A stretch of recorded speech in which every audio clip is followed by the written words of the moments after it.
fødslen er det sted i livet, hvor en kvinde er allermest åben.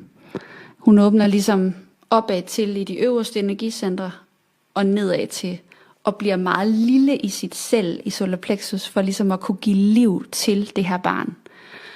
Mange gange så kommer kvinder hjem, og så fortsætter livet bare, for vi har ikke en kultur i Danmark med efterfødselsstøtte og efterfødselshjælp, som inkluderer en jordmor, eller en fødselshjælp, eller en doula, eller en anden vidende kvinde, der kan lave kropsbehandlingsarbejde.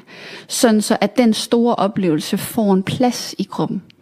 Og at det energisystem, som er så åbent og skal være åbent for at kunne føde, og også de første dage efter fødslen, stille og roligt kan blive lukket.